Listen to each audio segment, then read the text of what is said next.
explain what's happening when you just phase out of Exactly. existence in the middle of the conversation.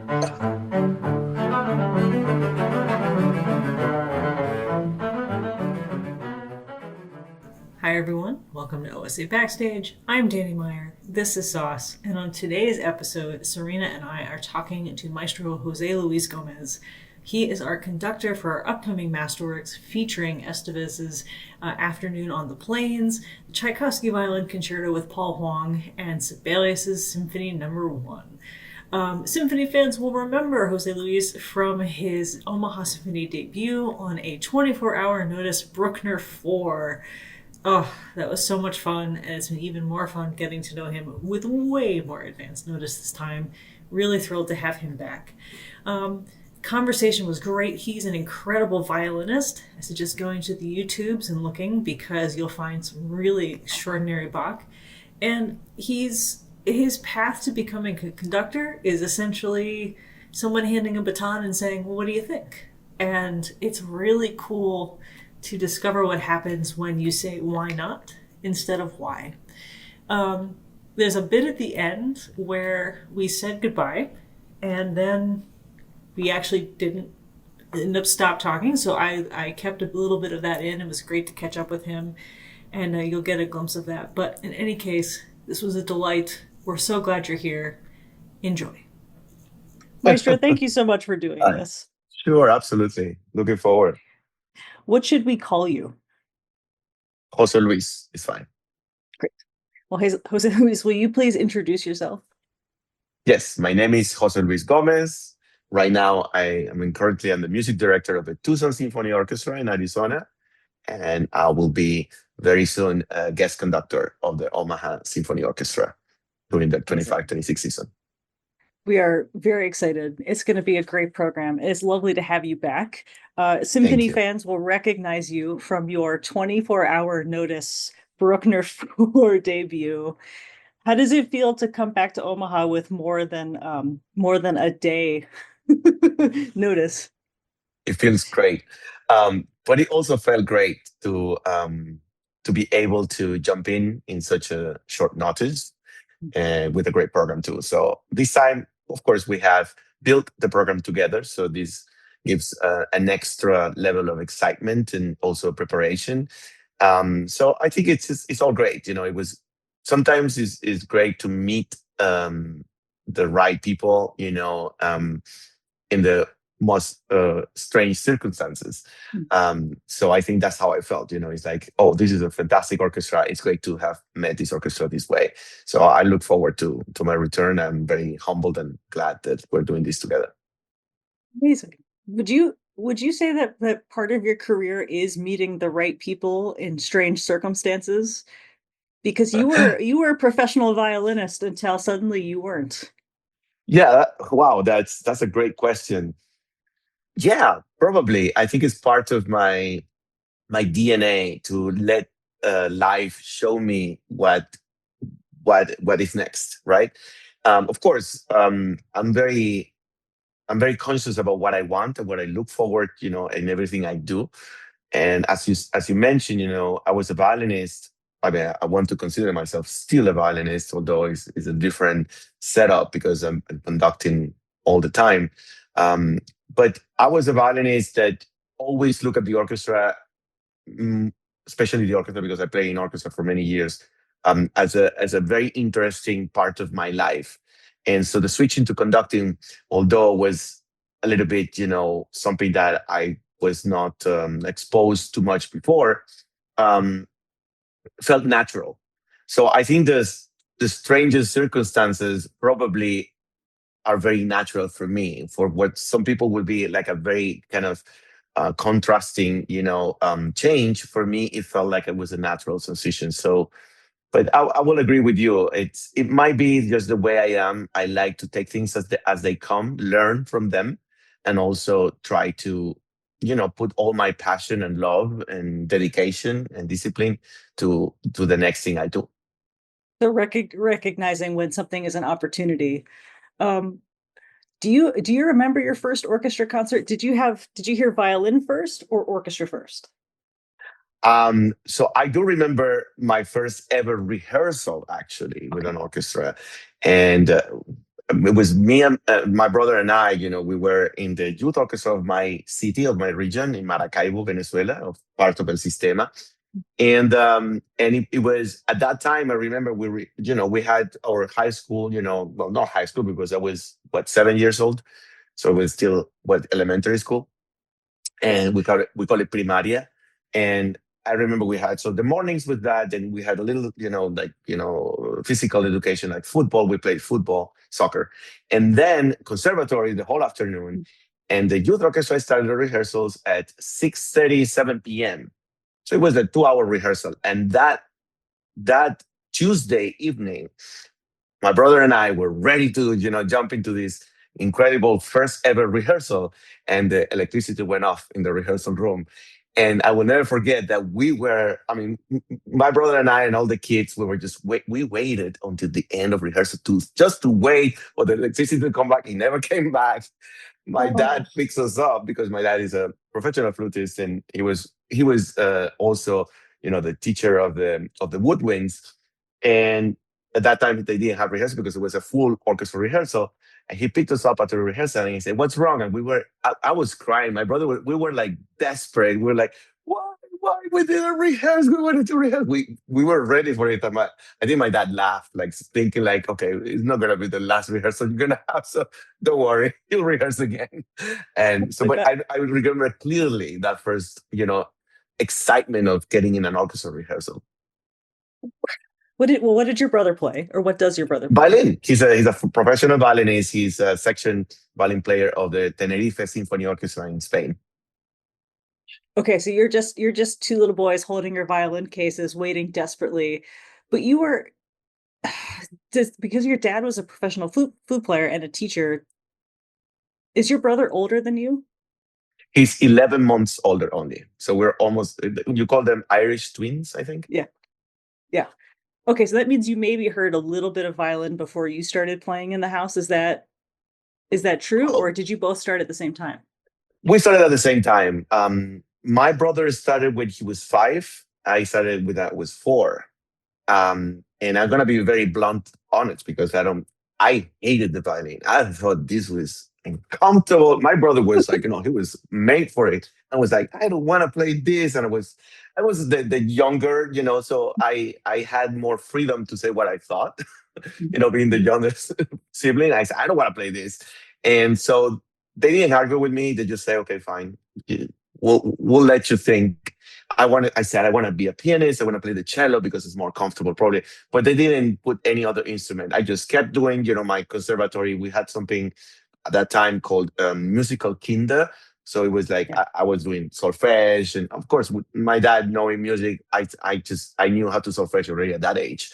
So I kept doing my things, and and the year after seeing my brother, playing the violin, I thought, okay, maybe I should give it a try. So at 5, I officially came back to it, and I never stopped since.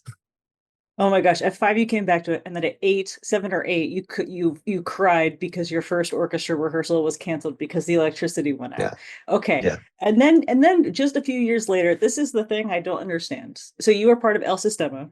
Mhm. Do they make it a point of asking their concertmasters to conduct, or was this just something your conductor said, "Why don't you give this a shot?"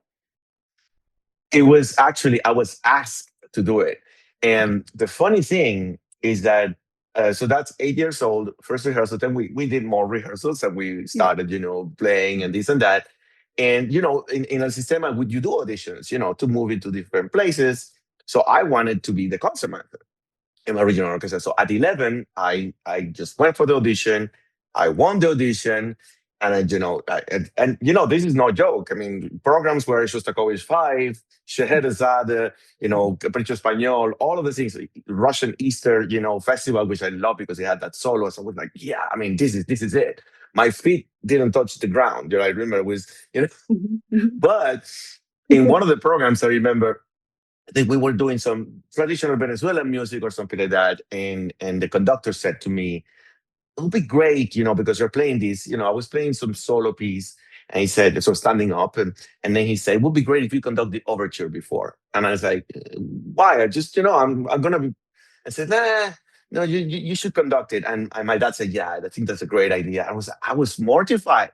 So and my dad just said, no, we'll practice. So we got to stand, give me a baton. I was like, "What is this?" So I did it, and I have the pictures. It's so funny because I was like, okay, I got into it, but my only goal was just to then stand with the violin. So you see the pictures of me doing the thing. I'm this short little, 11-year-old guy, and then with the violin, I was like, okay, this is okay.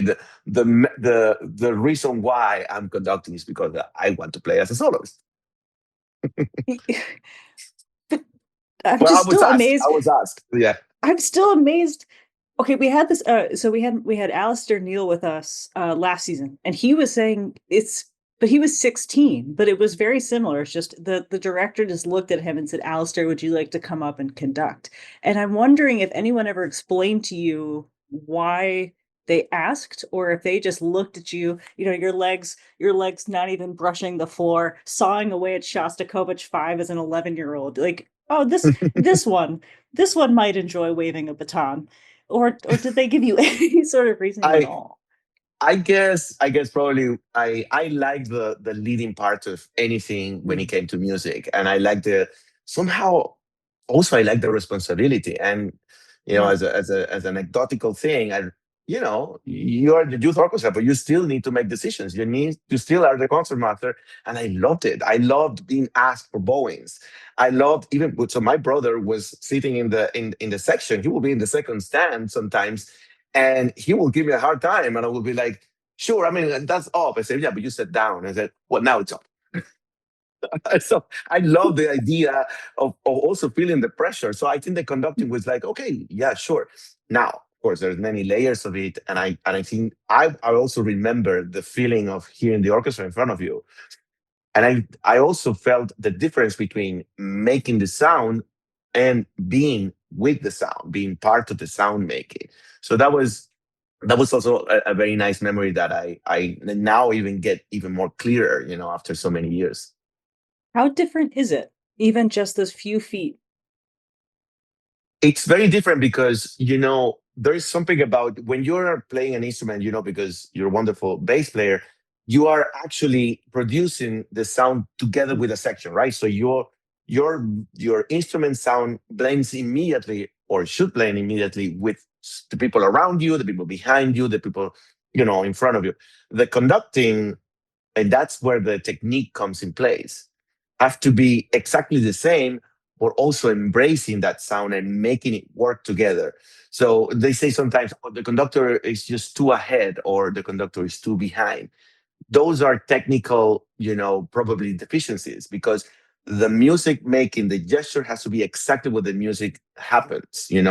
That's why later on in my career, one of the biggest fortunes I had was learning the actual, in very more specific things about technical conducting with Paavo Järvi, the music director of the Frankfurt Radio at that time when I won the competition, the Scholte competition in Frankfurt. And it was the most important. He said the most important thing for a conductor is the upbeat, because that's how you set the tempo, but also the character of the music. And you have to be clear, confident, and know what you're doing with your gesture of your upbeat. And that is like when you play the instrument, you need to know how to make your sound. And I think, although they're not related specifically, it does complement each other. The conductor being more part of the sound, as a conveyor of the sound, the player being the creator of the sound physically. That's fantastic. Do you Going back to the Schulte competition and Pavo, um, what happened between you went to Spain, you played as a concertmaster there, but you were taking conducting lessons and you were clearly doing more of it if you decided to do the Schulte competition. So at what point did you meet Maestro Jarvi, and at what point did you kind of decide you were going to go for it? It was interesting because it was a colleague of mine of the orchestra who said, that he knew that I had, this interest in conducting. And he said, I think, there's something, you should do it. I said, well, I said, oh, I'm always interested. I kept, through my career as a violinist, always being curious about conducting and scores and more of that. And so I just looked at the calendar and I saw the shorty competition 6 months away. And I thought, of course, you need to send a video preparation. So my colleagues, helped me, put together the things that I think it was necessary for me, especially specifically as learning with some of the guest conductors and the music director at the time in my orchestra in Tenerife in Spain, to do, Estrada Soldà, maybe a Mozart symphony, other, chamber, stuff like, Elgar Serenade or something, and put it together on a video with concerts. We played maybe a couple of concerts and then send it to show. They say, okay, 6 months ahead, they invited me for their, I was selected. And so I said, okay, now I have a deadline. So now I'm going to work with everything. So whatever I was working maybe a couple of months before, then it became, a challenge just to do it seriously. And I spoke with many conductors. I mean, my music director at the time, a Chinese conductor called Liu Jia, and then John Nelson was a guest conductor. I spoke with him. Vasily Petrenko, I spoke with him, and I showed them. I had like individual lessons with them, and I remembered. I said, well, the competition is happening in a few months. And I said, okay, and comments such as, I mean, Petrenko told me, I think you should do this and just believe in it. It's not a hobby, he said. You're a good violinist. This is not just a side thing. I said, of course not. And I said, take it as a matter of life and death, as blunt as that. And I said, I like that because that's how you take everything for yourself. It's not saying, oh well, I'm gonna try. No, just do it. Of course, I didn't feel the pressure, so I get to that competition, and I did, with my best, representation of the things that I could do, and I think I had a good natural technique, but also the things that I learned made me be as clear as I needed to be. But then Pavos was shown the video of my eliminatory. So let's say they had 3 rounds. So the first round and second round, it was with the Frankfurt Radio Symphony Orchestra, where he was the music director, and the manager of the orchestra, Andrea Sichman, who is now the manager of the Berlin Philharmonic. She approached me when I got to the finals. And in the finals, it was with the Opera Orchestra of Frankfurt. We had to rehearse. And before that first rehearsal that I had with them, after I passed the first and second round, she said, the Frankfurt Radio selected you as their preferred conductor of the 2 rounds. And I said, wow, this is very humbling. Wow, fantastic. And he said, and I've shown the video to Pavo Yarvi, and we're looking for some time, to have a like a assistant, an assistant conductor, but he wants more of a mentorship conductor. He doesn't want, something that is, bureaucratic. He wants, because he was in America, with the Cincinnati Symphony, and he thought that he wanted more of a mentorship, also assistant conductor. And so we would like to make that happen. What do you think? And I said, do I need to win the competition? I said, oh no, forget about that. I mean, we just make it work. I mean, you just do your final. Of course, she was in the jury. Probably she knew that I was going to win. I don't know. I was just more excited that before even doing the final round, I was like, okay, I have the chance to work with an amazing orchestra, with an amazing conductor. I don't want to win this. I don't need You've to already win this won. competition. Yeah, exactly. I already felt like I won something. So then, of course, I won the competition. That was exciting. But the most exciting thing is, like, a week after, I was invited to Frankfurt, and then meet Paolo, and we started talking, and it was great. It was great because it was a reunion. Also, I met him as a younger player when I was in the Gustav Mahler Youth Orchestra, and he, although he was not conducting that orchestra in that tour, we were playing with Ivan Fischer. He was conducting the European Youth Orchestra, but we were 2 orchestras in the same place in Italy for coincidence on the tour. And I remember we went out and I met him. I was playing with some other, very dear friend of mine, some jazz music. And he was like, so we remember each other. He said, I remember you, the long hair and this and that. So he said, it's great to see you now. And I said, I can teach you how to conduct. And I said, okay, that's what I need. That's Serena just worked with the RVs. Was it last summer, Serena?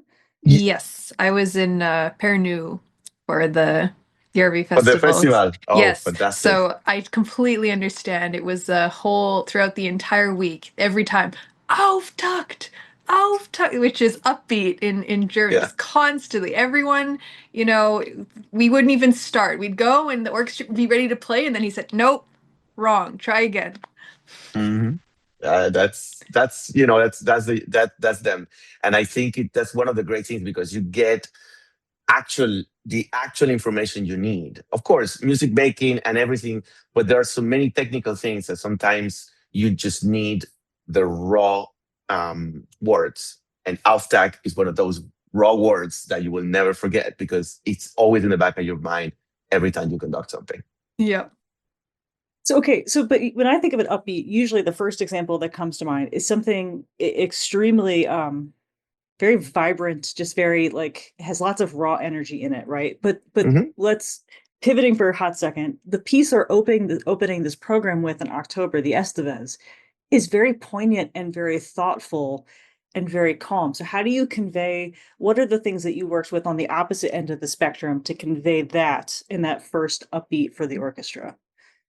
Well, it's the same thing because the upbeat can show all of the information that you need. And in a slower piece, probably is the most difficult because the same speed that you are doing that off tag and the character you're giving it has to resemble, everything that is happening. And in the stereo piece, actually there's no downbeat. So the upbeat help exactly to make that second beat together. Bong. So it's just a harp and the basses and and the woodwinds coming together. So actually, that's the use of the outbeat. And how do you make it happen? By imagining exactly what you want the sound to look like, and your body, your gesture has to transmit exactly that, tempo-wise, character-wise, dynamic-wise, because that's part of the upbeat as well. It's not only the character, it's like an instrument, the dynamic and the character and the speed. Everything is in that gesture as well. So then there are all the things happening in the rest of that particular piece, which we called it somehow the afternoon of a faun, through the eyes of a Venezuelan composer, because it's the same atmosphere. And of course, and there are all the things that are happening in between that you need to emphasize: dynamics, textures, colors of the sounds, and so forth. Would you say that when you look at scores for, let's say, the first time, are you thinking of it now from the conductor's perspective or from a violin's perspective? Do you ever lose that violinist perspective? Yes, definitely. The spectrum of the visual spectrum of the score and the musical spectrum that the score is giving you, it's way more global than when you look at the violin part, or a single instrument part. I must say that just because I'm a little bit weird, when I had my positions, leading orchestras, or even, I remember I led, the second violin section for 4 years or something like that, and which I loved even more because I was the inner voices. I always would look at the score, myself before getting to the first rehearsal or while I'm learning, the piece. And there's funny because it's something funny because I remember Sibelius for Symphony that I'm sure you want to talk later. But I remember I played that symphony with a conductor. I don't remember his name. No, I do remember Yaron Traub. He's a Israeli conductor, and I had the score, and I went to talk to him and said, how do you navigate this here and there? And because I was fascinated looking at my score and seeing that I knew what was going on as a violinist, but I wanted more information, a little bit of, if what I was doing was right. And I was surprised that more or less the system that he had was what I was going that direction. And he helped me a lot to encourage myself. Okay, so that's how you do it. Okay. When you say you have a system, so, and Serena, you've talked about this too. It's just the way you mark a score. Serena also made fun of me for this once because I'm looking, I forget what we were looking at. Maybe it's Elgar. I was like, how in the hell do you make sense of this? And she's like, it's just like a bass part, Danny. It's like, does this look hard? Great, practice it. I think, sometimes when everybody has their own, on their own way to look at it.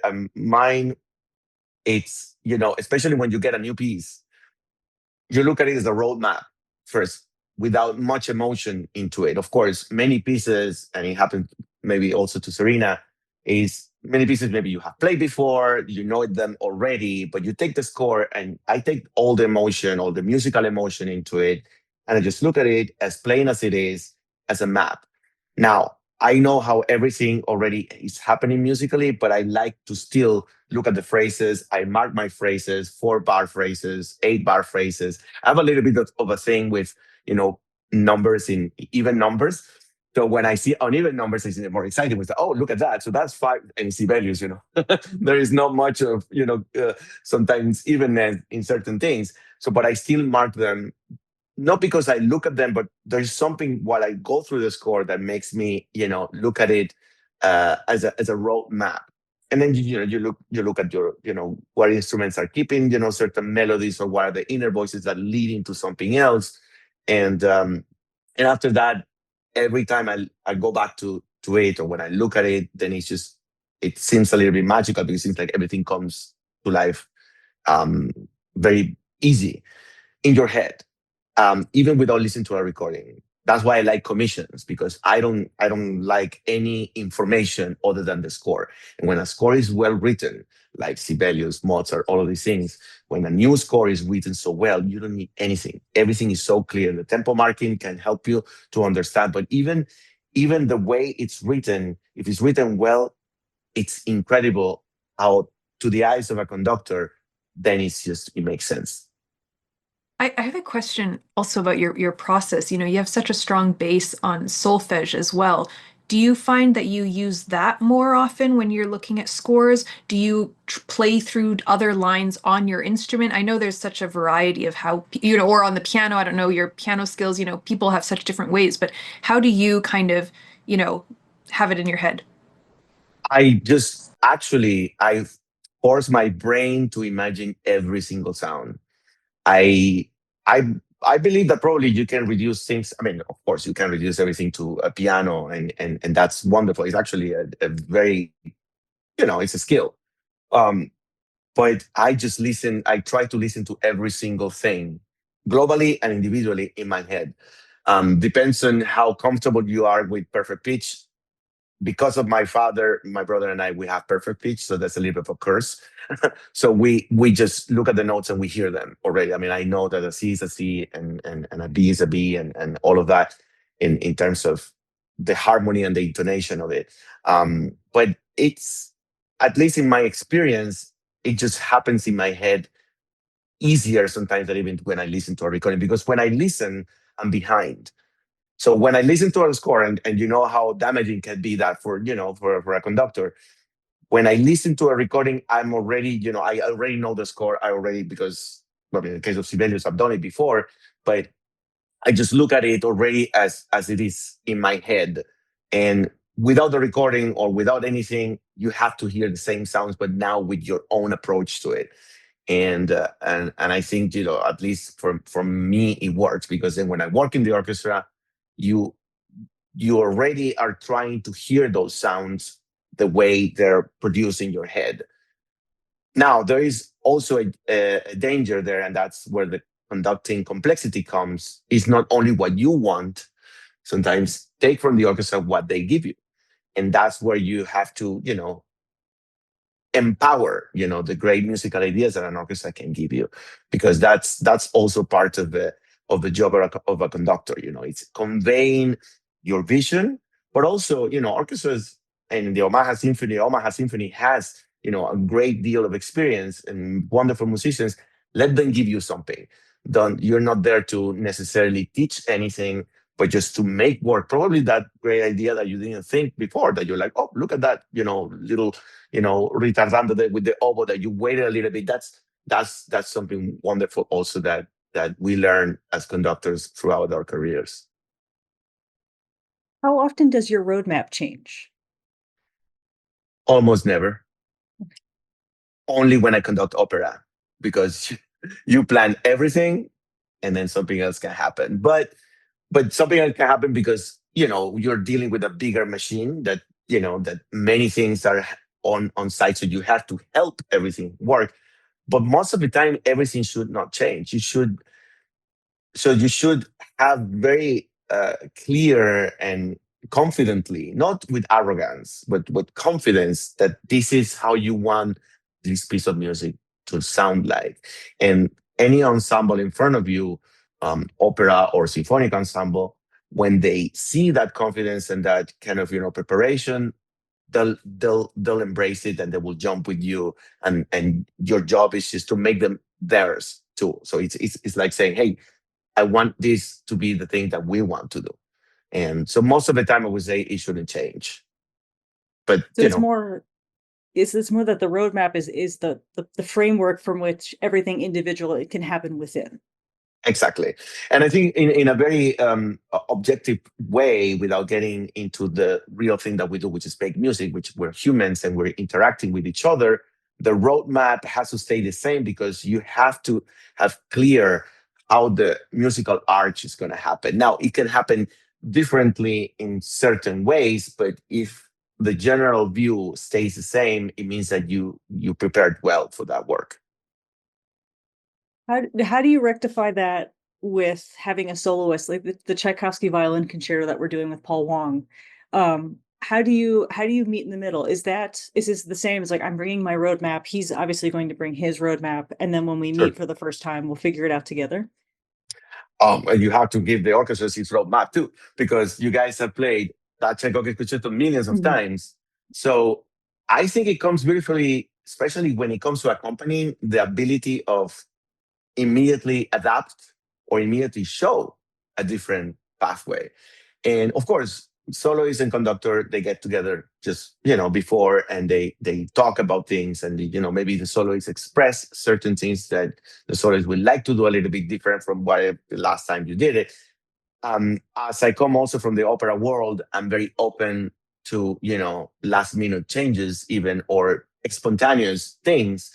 And that's probably my job, try to be the link between the big body of the concerto, which is the orchestra, and the other part of it, which is the soloist. I'm just trying to help navigate the two ideas, and sometimes in my own personal inputs come out as well.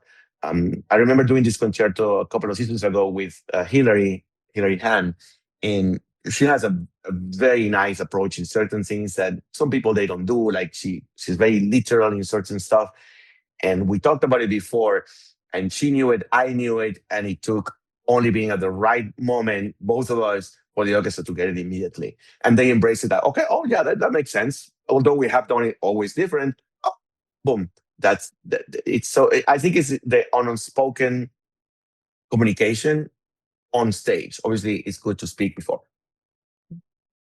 With opera, how do you handle that? How do you handle that kind of surprise, just out of curiosity? Or has there been a moment where something has just gone completely awry? Well, the opera is in a nutshell. It happens. We have a lot of rehearsals before we even rehearse with the orchestra.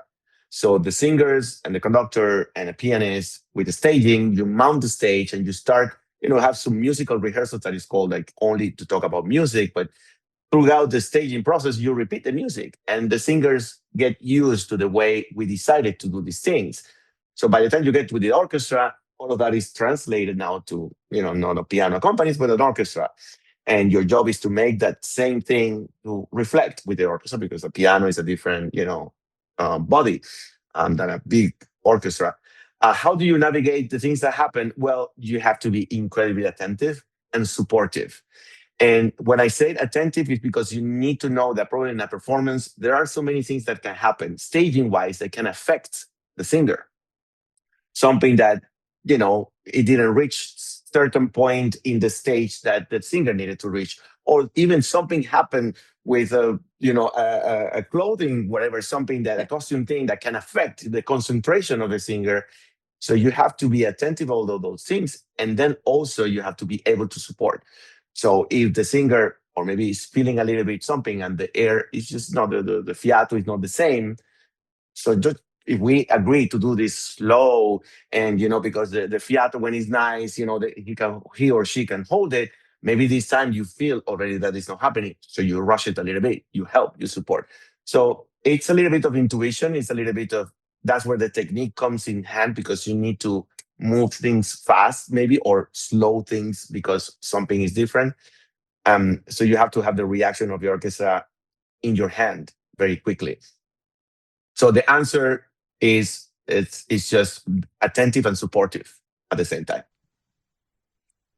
I have a sort of, I guess like a two-part question, but you talked a lot about being that bridge between, the artist or the orchestra's musical ideas and your musical, your roadmap. How much does, does the composer's intentions, like what you see, what you really kind of believe coming from the composer's intentions factor into how you relate to the orchestra? Like, do you ever feel like an orchestra might bring something that you feel is completely against what you believe the composer's intentions are? And I guess the second part of that is, in this program, you're doing a Venezuelan piece, you're also doing a Finnish piece. How does that, you obviously have a personal background to one, really having grown up, really understanding that musical style. And then how do you kind of approach a musical style that is maybe less familiar or maybe is just as familiar because you grew up with it since you were 4 or 5 years old? Thoughts on that? Sure. Definitely, starting from the composer perspective, that has to be the leading aspect of any of our work. And so using the word roadmap is related to the composer's intention. You try to be as fair, at least in my personal experience, and also working with Pavo, is like you have to, the composer leads, and composers like Beethoven, I think they give you exactly the information that you need. Now, if I make an example with Beethoven and orchestras, the approach that I think Beethoven had in his works, you have to be a little bit, permissive of the historic part of it and how the music was played at that time, and try to, in modern times, try to apply it to the orchestra. That obviously, in certain places that they don't have that kind of tradition, it can be a little bit of a yin and yang, or how to say, a little bit of a negotiating thing. Now, if they trust you as the person that wants to do that in that particular way, many orchestras will understand it and maybe adapt it, because some orchestras probably say, well, we always play Beethoven 5 and this is too fast, or this is not, this is pa pa pa pa, or something like that, when it's just nothing like that is written. It's an opera, pa pa pa pa. It's exactly like that. It's just it's as clear as the music is written on the paper. Now, you have to be confident of your idea. That's what I feel.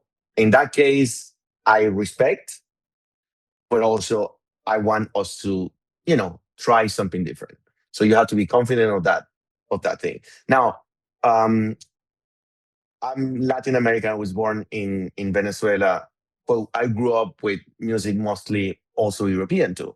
So when it comes to dealing with the duality of Esteves and Sibelius, it's interesting because in this program, what I really wanted to make a point is like, yes, you have a composer called Antonio Esteves, but you're not gonna get any Latin flavors out of it. You're gonna be surprised how the imagination, actually in a very common Western language that touches a little bit of the impressionistic colors, all of a sudden has also a taste of Latin America.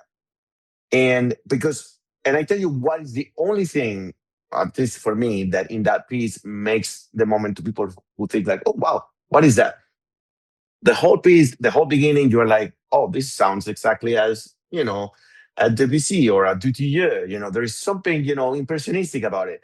But there is a moment in which there is a wheel coming in, and you're like, oh, this is definitely something, a sound that it was never, part of this atmosphere. Now, the wheel was used also by Stravinsky in Sacre du Printemps, and he's not Latin American. But the way that Esteves used it there, because of the whole atmosphere of noon in the plain, so mediodía en el llano, that's what it means, that title.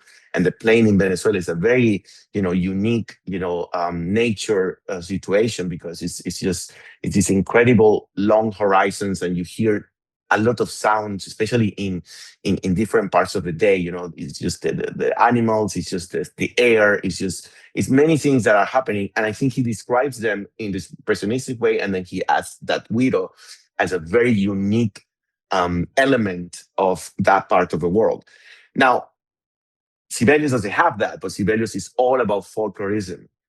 And although the first symphony is the one that is a little bit more into that kind of romantic, Slavic, although he's not, but they'd say, oh, he sounds like a Tchaikovsky, or he was.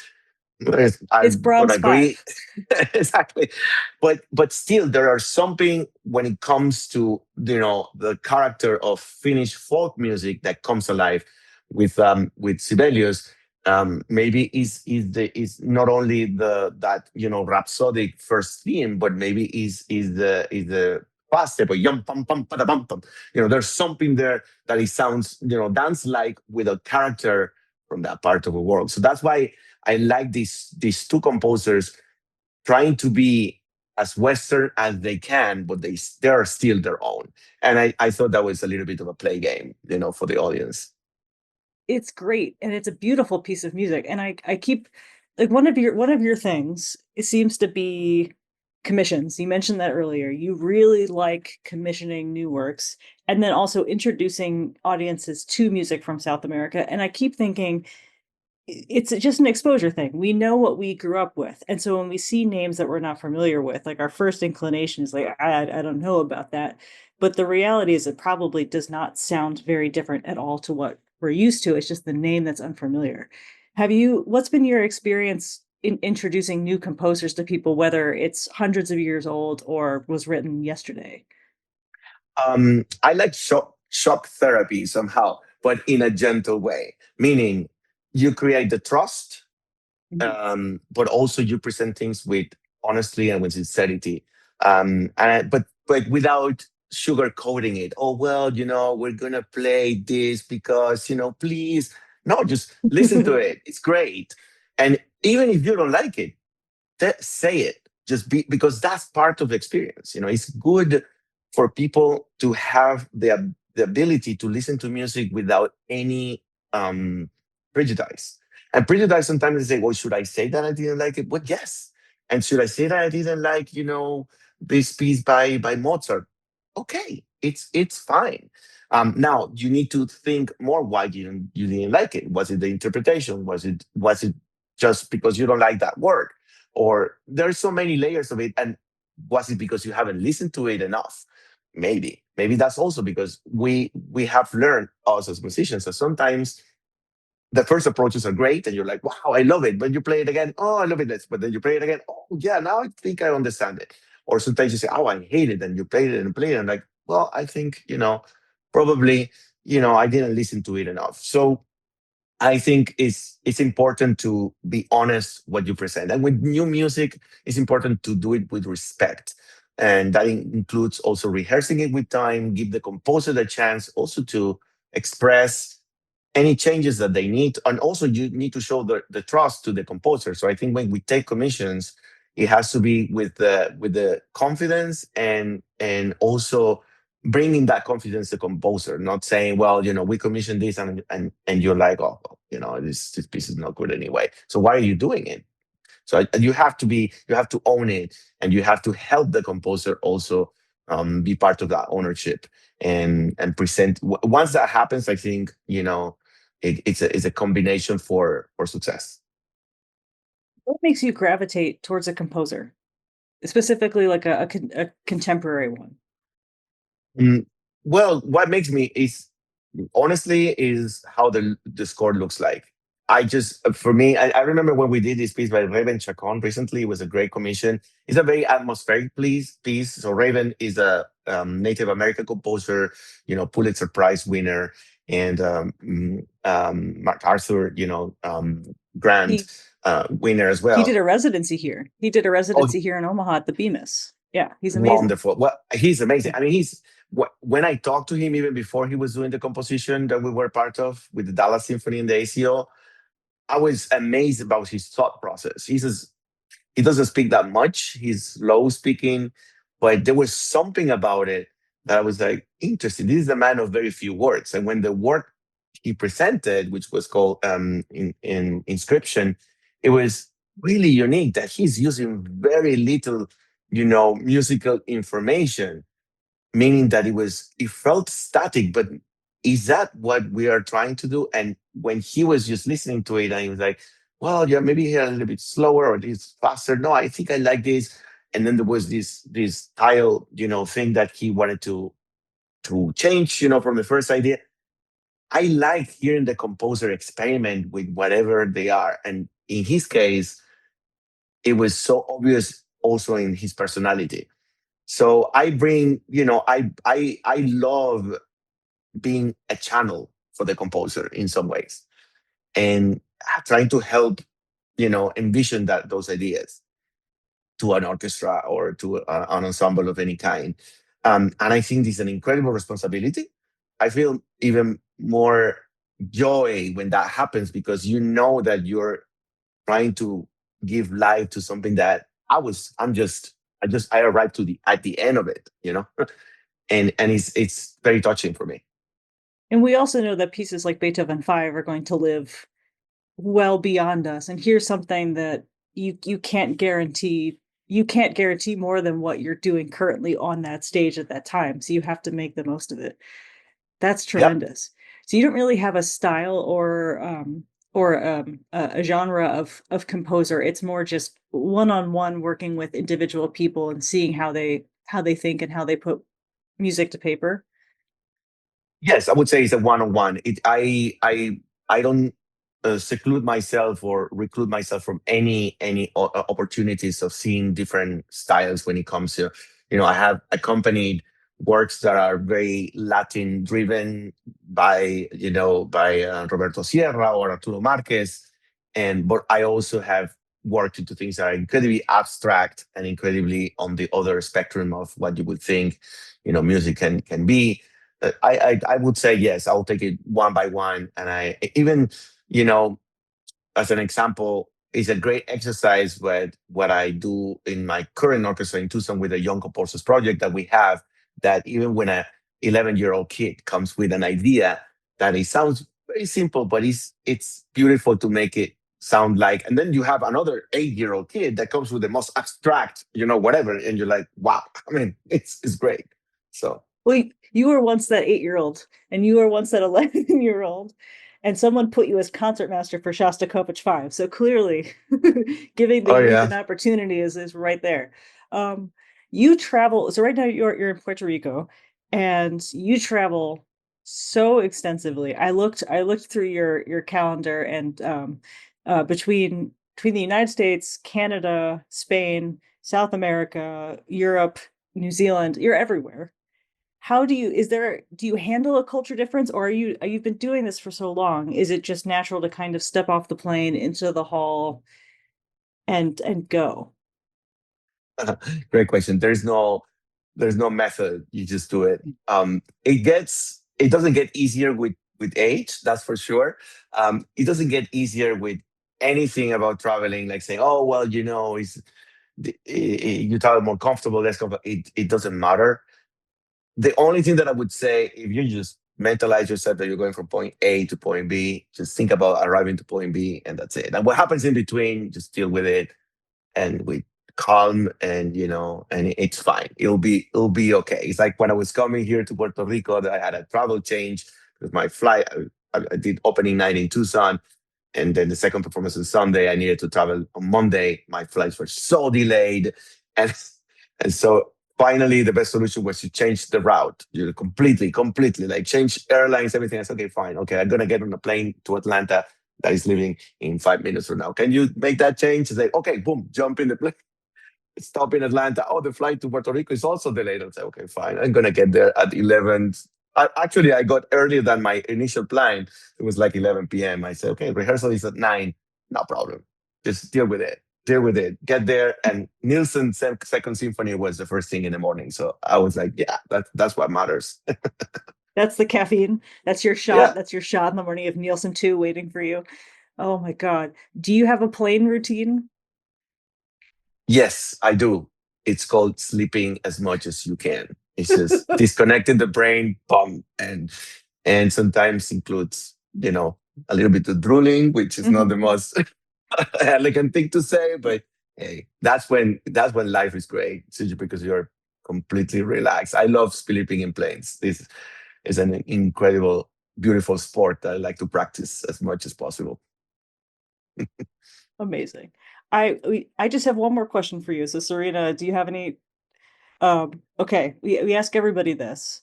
If you had 30 minutes on stage, no consequences, you could play or do anything you wanted to do and you would not get in trouble.